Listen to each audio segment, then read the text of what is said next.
शिल्पा जी। राधे राधे हरिवंश। महाराज जी प्रणाम। महाराज जी, जब आपका व्यवहार सबके साथ अच्छा हो, आप सबसे प्रेम से बात करते हो, परंतु कुछ समय ऐसी स्थिति होती है कि आपको कड़ा बोलना ही पड़ता है, परंतु बुरा नहीं चाहते किसी का। जिनको कड़ा बोलते हैं तो वो व्यक्ति को खराब लगता है और फिर वो मन में गलानी नहीं, होती है। आप अधिकार के अनुसार कड़ा बोला जाता है।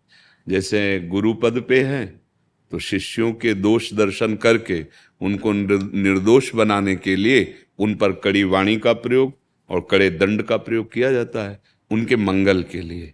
या माता पिता अपने बच्चों के लिए, या मित्र अपने मित्र के लिए, बस बस इसके आगे नहीं।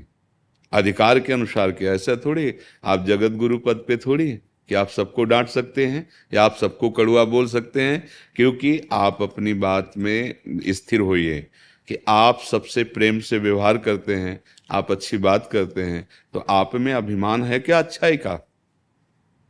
अगर है तो सबसे बड़ी बुराई तो हमारे अंदर बैठी हुई है, हमें उसे निकालना चाहिए।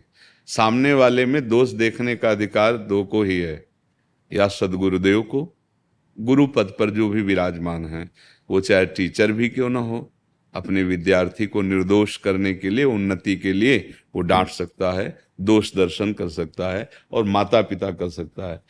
अगर सच्चा कोई मित्र है तो भी वो गुरु तुल्य ही है। जो कुपंथ से निवार करके सुपंथ में चलावे उसे दोस्त कहते हैं। कुपथ निवारी सुपंथ चलावा उसे मित्र कहते हैं। बकाया फिर और दोष दर्शन करने का अधिकार नहीं। अगर उपासक और दोष दर्शन करता है तो वो अपनी उपासना से हाथ धो बैठेगा।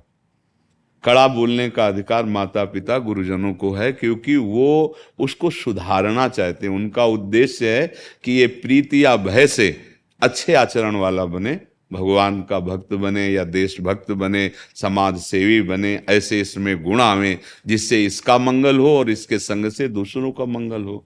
तो पहली बात, आप क्या हैं ये देखिए। दूसरी बात, आप में इतनी सामर्थ्य है।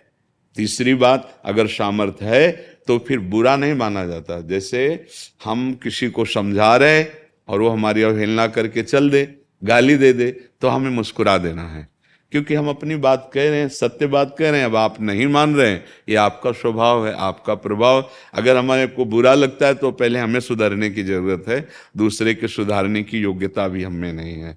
जब हम अपनी बात को रखें और सामने वाला तिरस्कार कर दे हमारी बात को और हमें बुरा ना लगे, तब हम बात रखने लायक हुए हैं। ये सब बातें विचार कर लेनी चाहिए। किसका प्रश्न है? हाँ, आप देख लो बच्चा, आपको जैसा इस विषय पर अनुभव हो वैसा कीजिए। बकाया शास्त्रीय आज्ञा है, या यदि आप माता पिता हैं, यदि आप गुरु हैं, या आप सच्चे मित्र हैं, तो आप हित की बात कह सकते हैं। वैसे हित का सिद्धांत है मृदु, सत्यम वद मृदु वद। सत्य बोलो और मीठा बोलो। वचन में क्या कंजूसी है? क्यों कड़ुआ बोल करके ही समझाया जा सकता है क्या? पर कभी कभी ऐसा होता है कि कड़ुआ मीठे से ज्यादा लाभदायक होता है। जैसे अब कोई शिष्य है, अब उसको कहा जाए कि आप ऐसे ऐसे बार बार गलती कर रहे हैं तो आप मत कीजिए, वो नहीं मानेगा।